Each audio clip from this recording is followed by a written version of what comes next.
name is Sue Rowley, and I'm an archaeologist and an anthropologist. I work at the Museum of Anthropology out at UBC and in the Department of Anthropology and for the Lab of Archaeology out at UBC as well.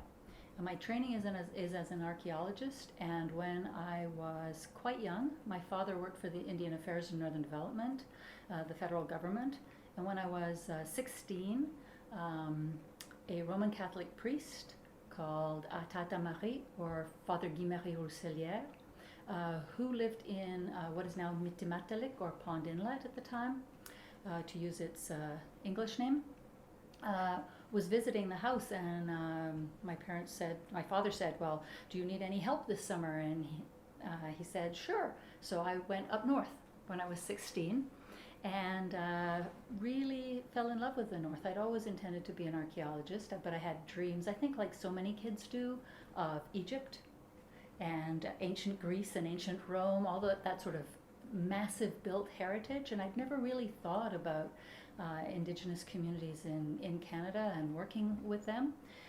But it was just such an amazing opportunity to work there and to look and to really think about and try to understand the deep history of Inuit, going back thousands of years, back to what archaeologists refer to as independence culture, which is about 4,500 years ago.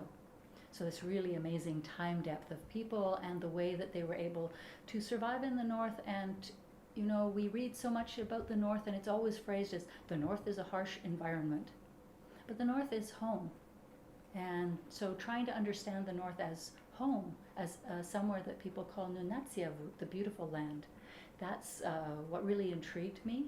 And so I really fell in love with the land, the people, and the light in the North, which is very much, if you've ever been to the prairies or somewhere like that has no trees, which people refer to as big sky country, it's very much that big sky country.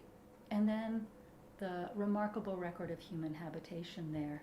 And this piece that we're going to look at speaks about human habitation in the North in so many different ways. So why don't we have a look at that, and maybe Duncan, you can come and help me pick up this piece? Because we're going to try and set it up. Why are you putting gloves? We're putting on gloves because I'm a museum professional, and by handling things we can potentially cause damage. So we want to always minimize the amount of damage that we cause. And so therefore we want to avoid the transference of oils and other things from our hand onto pieces. At the Museum of Anthropology, Indigenous peoples, of course, are free to handle and touch, but for someone like myself, it's not part of my heritage, it's not part of my culture. I'm really more acting in a custodial kind of manner for this. This is part of the journey of this piece, which will continue, and who knows how it will develop over time. So I'm just one part of that journey, and therefore my role is to try to cause as little harm as possible in my handling of the piece. So that's why I wear gloves. Why do you wear gloves? I would say the same reasons as you do. Right. So we're going to come over here, and we don't know how this weighs, so we haven't looked at it before. We really want to ensure that we do this in a good way, so we're actually going to move this back a bit because I'm going to stay here. And we're just going to both pick it up gently and try to tip it forward so that it rests on the foam, and then you can see it. There we go. And it's quite, yes. Yep, it looks like it's quite stable. Okay, so we'll leave it here for a little bit so that I can just talk about this piece and you can have a look at it. This remarkable piece is by Tommy Skszwx, an Inuk from Taloyowak, previously known in English as Xʷməthkվəy. And what he's carved this out of is out of one of the massive bones of a bowhead whale. And I'll talk a little bit later about bowhead whales and the critical importance of bowhead whales, but I thought I'd just give you a little bit about this piece and the iconography, what you can see and read and understand about this piece.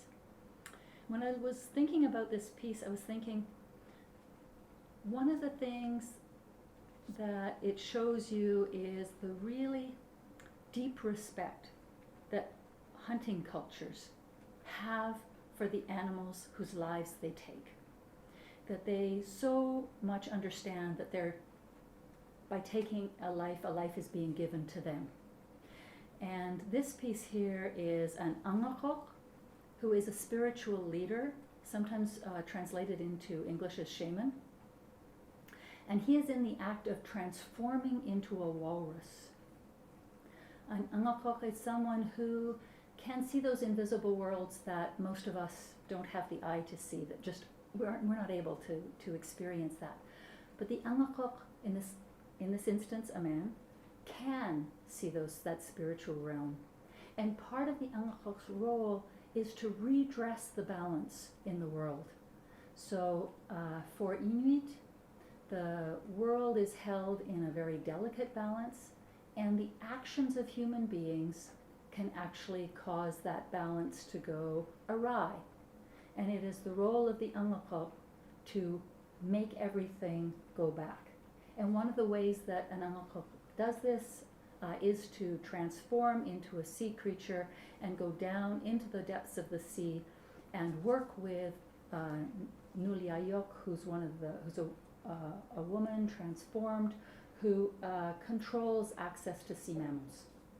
And so he goes down and he talks about how people have behaved and how they didn't mean to behave in that way, that they recognize their transgressions, and then he convinces her to allow the animals to resurface and to gift themselves to people. So that's what's being captured here, this act of the transformation of the Angakok into his walrus being. And you can see that very clearly with the two tusks coming down here, right? And so that also speaks to us about the culture and spirituality of people, of Inuit, prior to, and their ongoing belief systems, but prior to the introduction of Christianity into the region, which worked to take away power from the Angakok, to change, to try and do what so much of colonization tries to do, which is to transform people from their own vision of who they are into somebody else's vision of who they ought to be. So so that also is contained within this piece, because it was created. We don't actually know the exact creation date for this piece, but we're going to guess somewhere probably in the 60s, early 70s. So it was created at a time when that transformation from the prior belief system into Christianity had taken quite firm root, but in a way that really syncretized the two to some degree. So that's part of what you also see within this carving. So that's the carving. Yeah, and then I think probably for its safety we should put it down, and then we can talk about whales if you like. Is that good? Okay. All right. So there we go. So we'll just rest it down gently there. Okay. How do you acquire this knowledge about, first of all, the language? Because you just mentioned a few Inuit names, Mm-hmm. right? And mythology and cosmogony, and shape-shifting. Mm-hmm. And so, have you been working with Inuits? That's a great question, and I should have answered that right off the start. So, as I said, I was very fortunate when I was 16 to head up to the north, and I was working with a number of Inuit that summer, and then I continued to work with Inuit, and in fact I had to change my thesis topic, but my original PhD thesis topic was on oral history of a group called the Tunit or Tunitjua, who are the people who Inuit say lived in the land before they came. And they have many histories about these people, and I was really fascinated to understand more.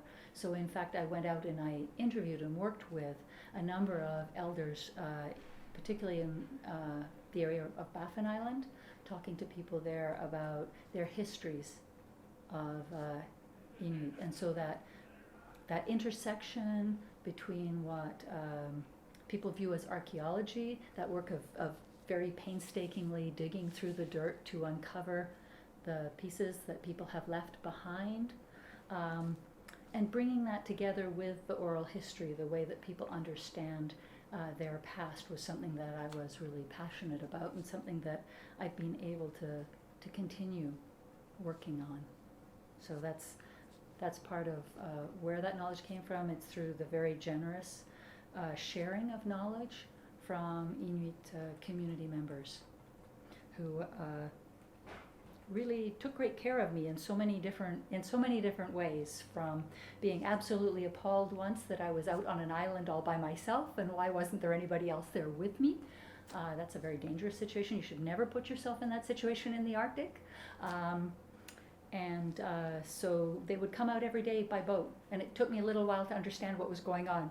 But all of a sudden, all these people were coming and showing interest in the work that I was doing, and I thought that's really fascinating. But it turned out later that, yes, of course, they were interested in what I was doing, why I was there, who I was, but they also really were worried, genuinely worried about me, and felt that I was in their territory, in their land, and that they therefore had a duty of care to make sure that nothing happened to me while I was there.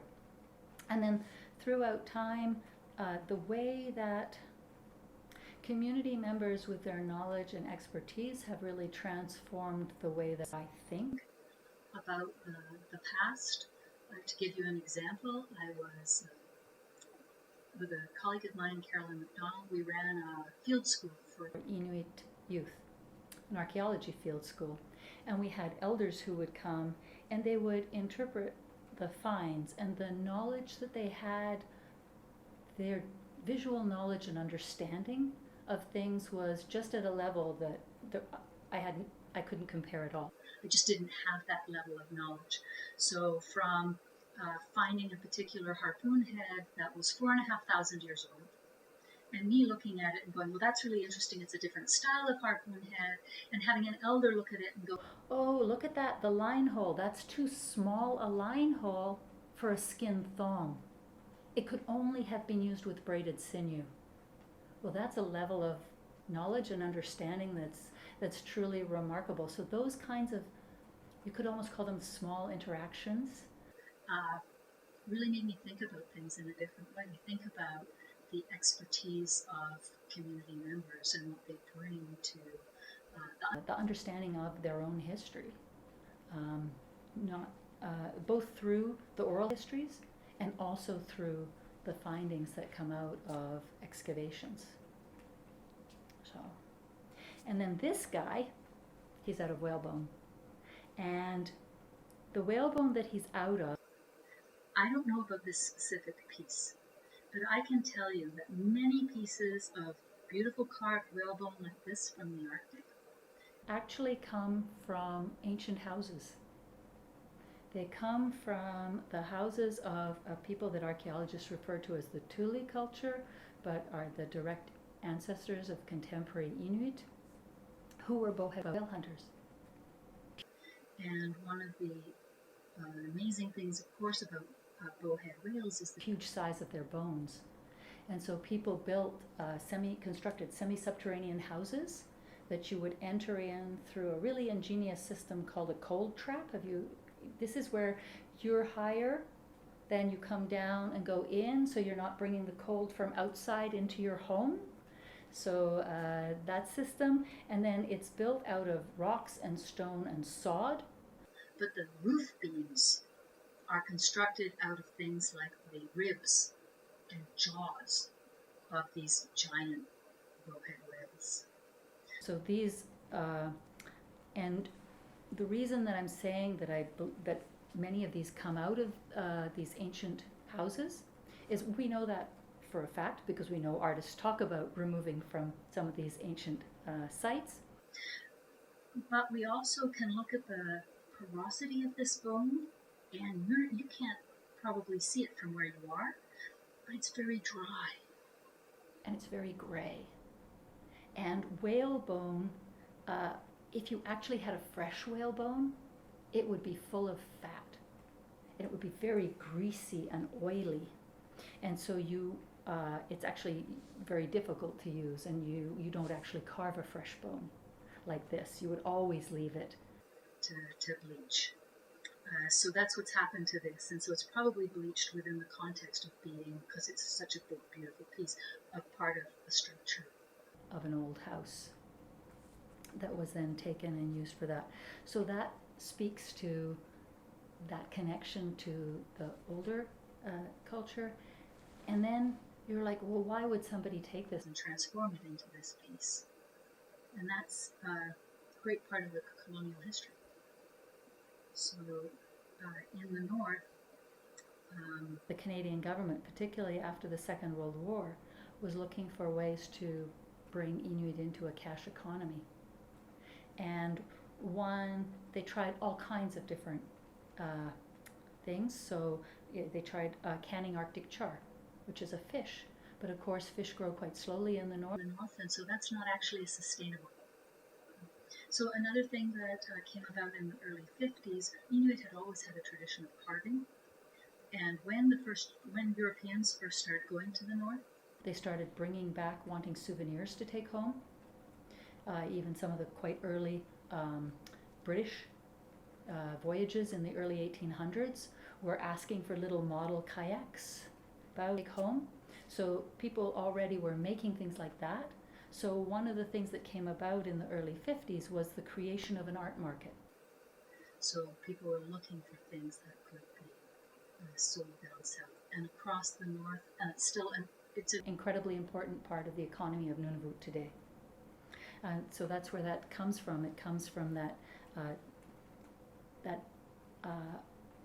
desire to bring Inuit into a cash economy on the part of the government, and then the artistic ability of so many, creativity of so many Inuit who were able to see things.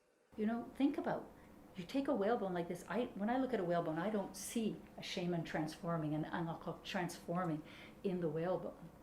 But Tommy Ashevak saw that in this piece and then was able to realize it and then share it. So what he got from the creation of this piece is he got the pleasure and the joy of the creation, but he never kept this. This then went immediately into a system that would have taken it down to a southern art market. So it also speaks to me of that part of the colonial system.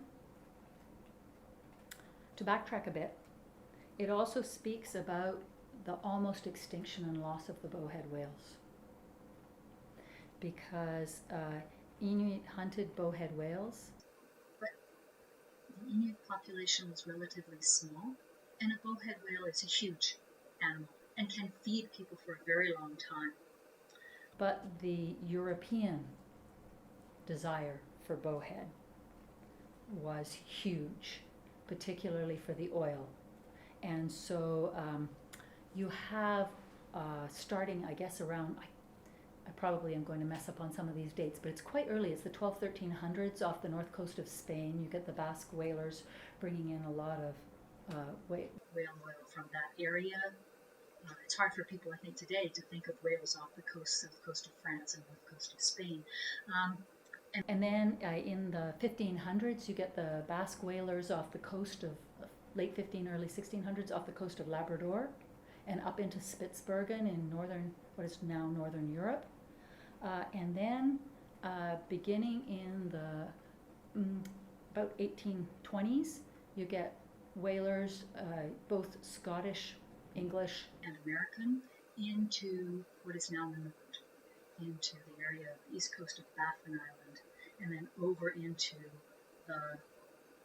the Hudson's Bay area by the 1860s, and the same for the western part in the area around the Mackenzie Delta. And there were ship after ship after ship that came in, and really their function was to kill as many whales as they possibly could to make as much money. And that thought and that venture of making money was throughout the entire crew, from the owner of the ships back in Scotland or England or the United States, to the crew members, who all got paid shares. So they had a small salary, but then they got paid in shares. So of course, the more whales you took in, the higher your share, the better that you did, the better able you were to support your family back in whatever country they were living in. So therefore this piece also speaks to globalization, to that way that resources are extracted from all across the world to feed other parts of the world with what they're looking for. And particularly in the Arctic, the bowhead is one of the sort of indicator species of just exactly how much damage can be done, how quickly. Because people were going in, taking out large numbers of ships were going in, taking out large numbers of bowheads, and from about the 1820s, but really by the early 1900s, that was really gone. And I think the last whaling station closed down in the early, I'm going to say around, I think, the early 1920s, 30s. But because by that time there weren't whales left. And it's only recently that Inuit have been permitted to hunt bowheads. So imagine, this is your home, you've been hunting bowheads sustainably for generations, and all of a sudden another culture comes in, wipes out the species, and then tells you can't hunt them anymore. So now they're back to a number whereby contemporary Inuit in Nunavut are able to hunt. They have a quota system. There are many, the odd bowhead whale for community, for cultural practice, for sharing. So again, systems are changing all the time, and the bowheads are coming back, which is the most important thing. Yeah. I was wondering about the terminology regarding Inuits, Indigenous, Aboriginal, First Nations. Okay. So, Wow. because here we're Sure. in Canada, so Yes. what does this all mean? Okay. So in Canada, that's a great question. In Canada, we use the term Indigenous to refer to all of the Indigenous peoples of Canada, and that's inclusive of First Nations, Métis, and Inuit. So that's really how things are broken down. So the Inuit are the peoples of the north, of Newfoundland and Labrador, Nunavik, which is northern Quebec, Nunavut, Nunavut, and the western regions. So, and then of course into Alaska, across Alaska, and into Siberia as well. And there's an amazing organization called the Inuit Circumpolar Conference, and they speak for all Inuit. So they work with the Inuit from the different nations to try to ensure that their rights are understood and met. So in Canada, First Nations doesn't refer to Inuit. The other term that people sometimes use in Canada is First Peoples. And that again is the inclusive term that will refer to First Nations, Métis, and Inuit.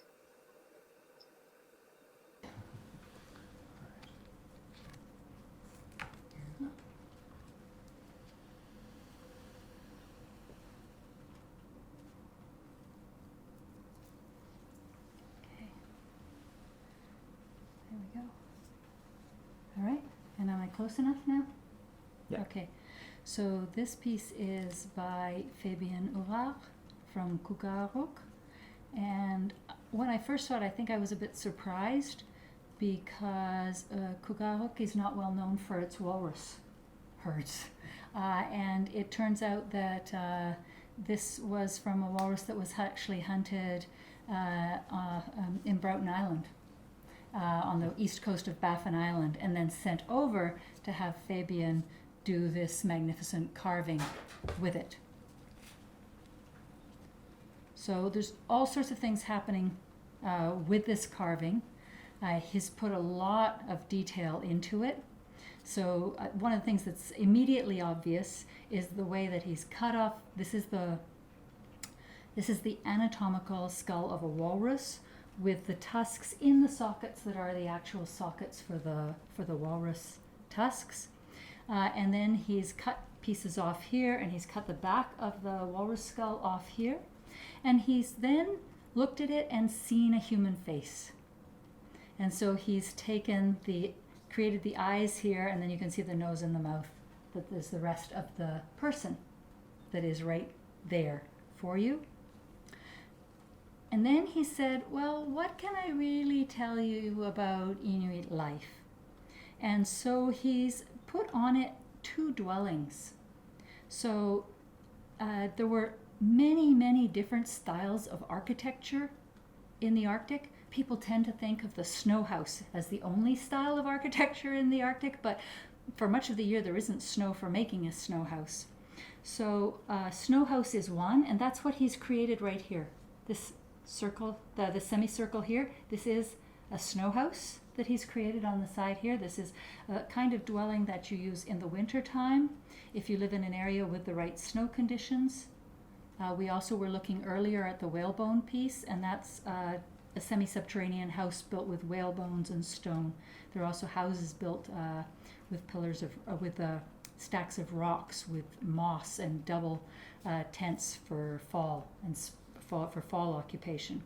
And then on the other side here, and I'm just going to turn this slightly so that you can actually see it maybe, is the tent. And this is a summer tent here. And if you look very carefully at it here, you can see how he's done this etching here. And you might think, what are those strange lines? Well, the tent is made out of sealskins.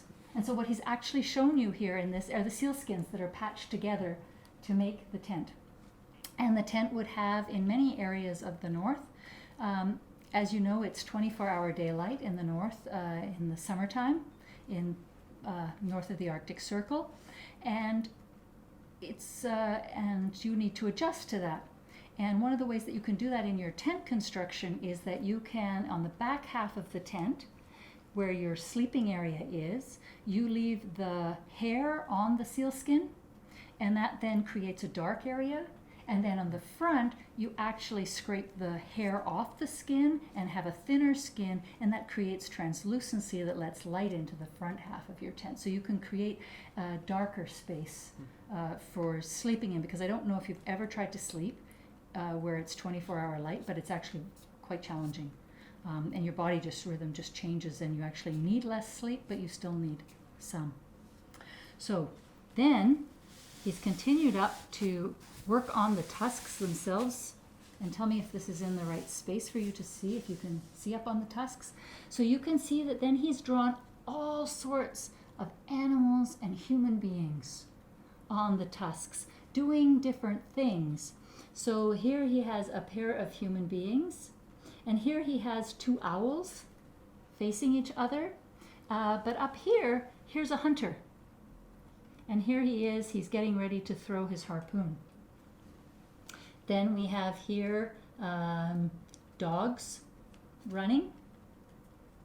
And here we have a polar bear standing. And then here we have, I can't tell, I think it's a seal. And then all the way along here, can you see this right here? This scene right here? Yeah.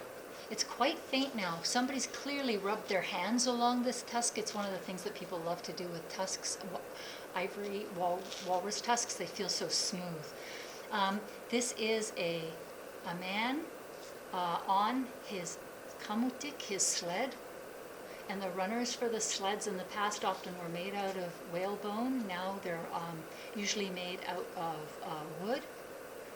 And again, the runners on the past would have been covered in mud, and then a thin layer of ice would have been put on and polished with a piece of polar bear skin to a high sheen to allow them to glide smoothly.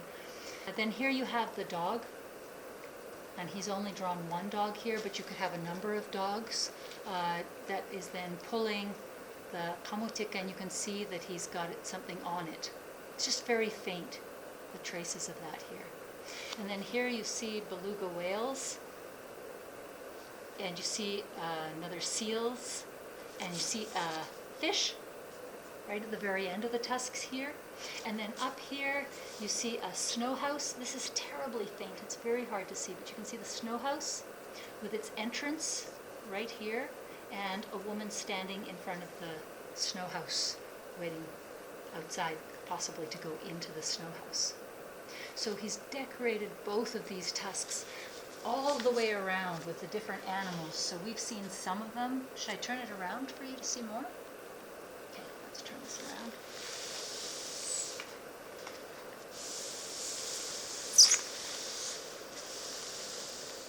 Right.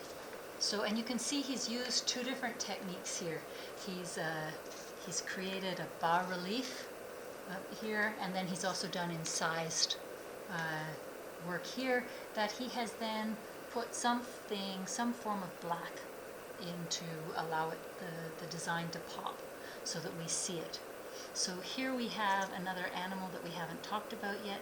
These are musk oxen. And then we have caribou and more birds. So you can see he's really, really tried in this scene to really give you a complete sense of, or not a complete sense, but a real opportunity to look and see at some of the wildlife, some of the animals that inhabit the same space as he does, to even some of the smaller animals like this Arctic hare right here.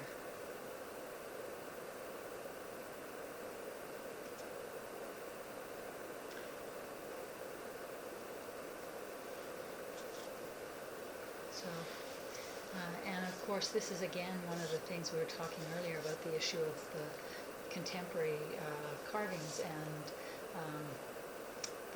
the global market for Inuit art, and the fact that it's becoming more and more challenging for Inuit artists to find a market that will allow walrus ivory to cross borders in the same way that people are worried about elephants. Walrus are not in the same endangered status at all as elephants, but again, it's one of those protective measures that people are taking on board.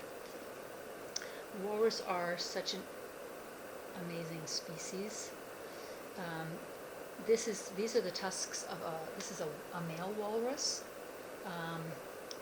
and the male walrus, when they're in herds, they eat, as do the rest of the walrus, they generally eat clams that are on the bottom, so they go down and root around with their tusks and then suck up the clams. And so walrus meat is something that people have to be careful with eating. They need to cook it quite thoroughly. But there are delicacies that people eat, and some of that are the clams that walrus also eat, are considered a delicacy. But occasionally you get a male walrus that is by itself that goes rogue, and they turn into seal eaters. And they can be, walrus can be very protective of their herds, but a lone male walrus by itself who eats seal is a particularly dangerous animal. And the very first time I ever went up to the Arctic, we were camping, and the Inuit who were camping with us went out in their outboard canoe, which is about a 26-foot freighter canoe with an outboard engine on the back of it. So it's just an open canoe. It's not a major watercraft. And they were gone for hours, and they came back, and we said, "Have you had any luck looking at anything?" They said, "No, but we ran into this male walrus." It was one of these rogue walruses, and the back of the canoe had 2 tusk marks running down the back of the canoe from where this walrus had just attacked the canoe. So people will talk about the agility that you need to hunt walrus, and imagine, because in a canoe with an outboard, think about escaping from the walrus. You can go into reverse, you can go quite fast, but think about if you were in a kayak, right? And people talk about hunting walrus in kayak, and to me that's always like one of those amazing feats that people were able to hunt these massive animals successfully. When they have these tusks on them, they can then use to rip holes, especially in something like a kayak, which is just skins around a frame. So that's really a little bit about this piece.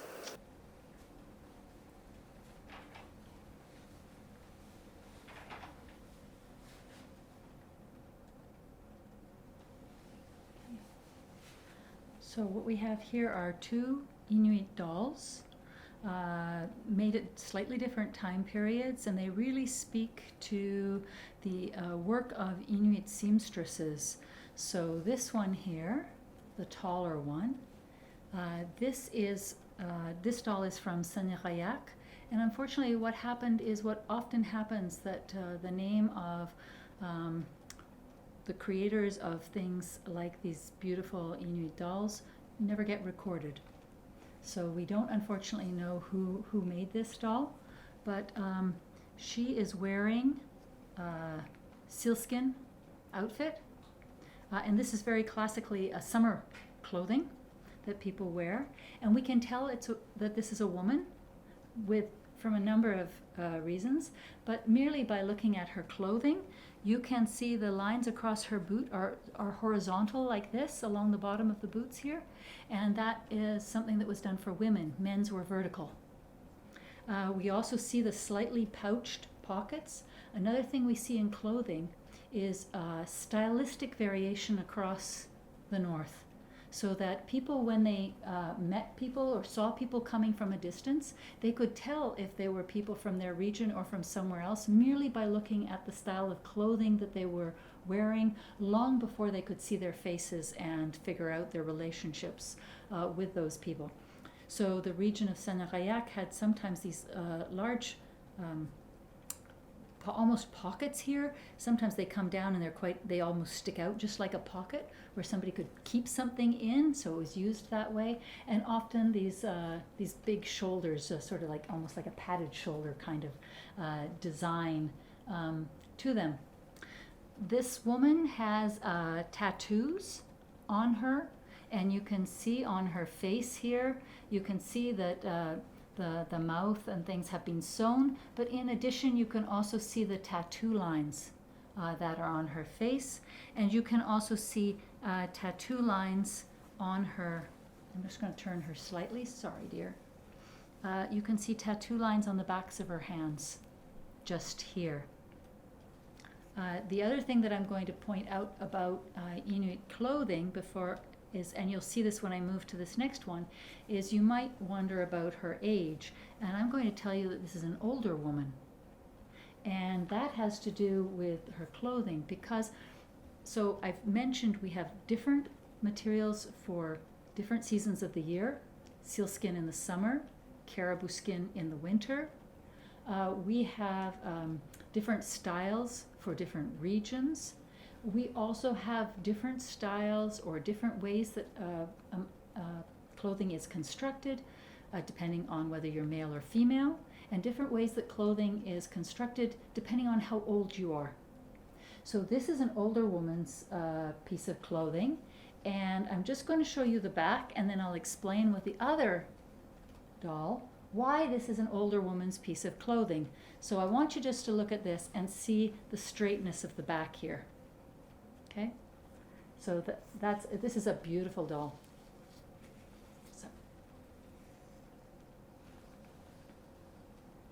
And then this doll here, she is from Taloyowak. So she's from a little bit further west in Nunavut than the first doll. And perhaps the first thing that you're going to notice about her is that she isn't wearing sealskin or caribou skin. She's actually wearing Western clothing.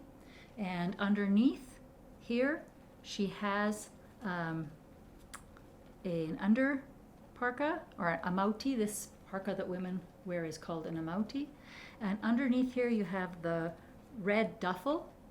And this then, on the outside, this is a Grenfell cloth. So this one provides warmth in the summer, and this one provides a bit of windproofing to it. And then I'm going to turn her around, and I'm going to show you, this is the mauti of a woman of child rearing age. And you can see that because if we look at her back here, you can probably see that the back is quite different from the back of the other doll. It actually pouches out. And this is the pouch when people talk about Inuit wearing babies in their hoods. It's actually not in their hoods, it's actually in this pouch. So the infant or the young child would sit in the back here with the legs spread out here, facing forwards, not backwards.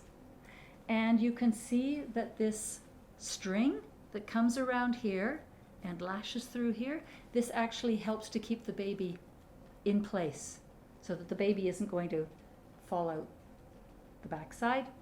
And then the baby's head is able to come up through here. This keeps the child incredibly warm because the child is right next to the mother's skin. So right next, so that sense of proximity between parent, mother and child is there right next.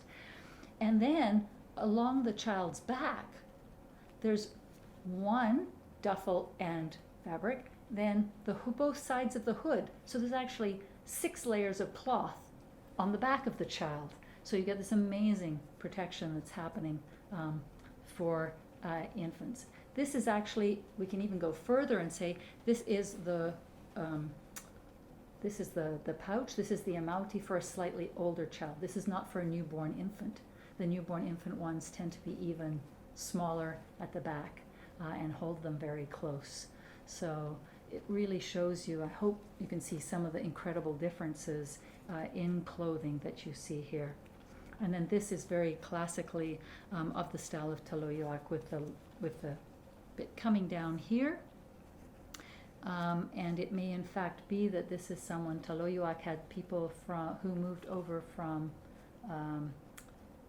Cape Dorset into the Taloyowak region. And this is, when I look at this amauti, I look at it and I think possibly this is someone whose relatives moved from Cape Dorset to Taloyowak because of the style that we're looking at here. And then the fur around here. And the ruffs along here were quite often made of wolverine because they didn't frost up in the winter time, so that your hood actually didn't cause frost around your face.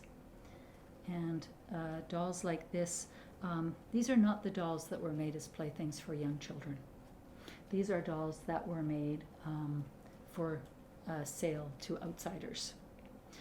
The dolls that were made for youngsters to play with frequently didn't have a face on them, and quite often it was a young girl learning to sew who was making the clothing for her doll. So that was part of her learning all the intricacies, all the stitches, everything that you need, using small scraps from the work that her mothers and aunties and granny were using in the house. The dolls that young girls played with had these important roles, right? They were their playthings, but they were also amazing teaching things, so that when a mother might be making a large pair of boots for someone to wear, her daughter or another young woman in the household would be learning to make a very small pair of boots for a play doll, and then transforming that in later on in life, that set of skills into making larger pieces, into making the full-size boots that she would need to make, kamiks that she would need to make every season of the year. And just as with the clothing styles, neither of these boots talk much about style other than the women's identifier of women here, but there are all kinds of different styles of boots and skins that you wear and prepare in different ways for the different seasons of the year and for the different activities that someone's going to be undertaking, because you can imagine that someone going out and standing at a seal breathing hole for a number of hours waiting for a seal to come up needs a pair of boots that are going to keep their feet warm even when they're not able to move, because of course a lot of us like to stomp our feet to get warm when we're cold, but if you were stomping your feet above a seal breathing hole, you're actually telegraphing to the seal that something is happening on top of the ice. So you have to actually stand still. And so there's very special ways that those boots are constructed, and quite often have, sometimes have polar bear skin pads on the bottom to, again, keep your feet soft and light and keep your feet warm. Whereas if you are at home looking after the young people, tending a lamp, then you don't need the same kind of boots. You don't need necessarily your boots to be fully waterproof. But if you're out jumping in and out of kayaks, then you do need your boots to be waterproof. So there's all kinds of very special, detailed knowledge. There are also many, many histories that people tell about the importance of stitch work and how critical to survival stitch work is. And so in almost every community, someone will tell a history of people who got caught out in the ice. So if people were out in the past, or even today, if people are out and they're out along what's called the flow edge. The flow edge is where the water is open, and then the flow edge is what's still attached to the land. So that's the land-fast ice. But of course, if there's winds, if there's waves, if something happens, bits of the flow edge can break off. And depending on the wind and the currents and the tide at the time, people will get pulled out. And that's a very dangerous situation to be in, right? Because it can happen really quickly and you can't jump over the gap. You can't, it's too far for you to get back.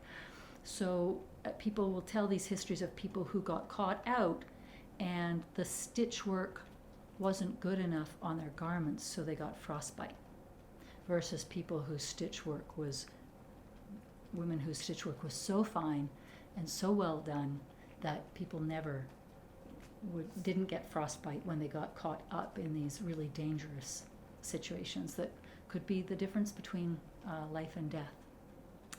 Nowadays, you will rarely see people wearing sealskin. In the wintertime, you'll quite often see people wearing caribou because there's still nothing that's better than caribou. For the winter weather, the caribou have hollow hairs in their skins, and so wearing a double layer of caribou skin, where you wear the first layer of caribou skin, the hair of the caribou rests against your body, and then the outer layer of the caribou skin is outside. So you have this double insulation layer that just like keeps people toasty warm, even when it's very cold outside. So today, when people are riding around in skidoos and snowmobiles, you will quite often see people who can still have caribou skin clothing. But most of the time you'll see people wearing clothing more along the lines of this doll here, or the standard kind of clothing that everybody else wears today. The down parkas that come from the south, or that people in the north are now using down up there and making parkas in the same way with the cells and things that are made down here. So those are those two dolls.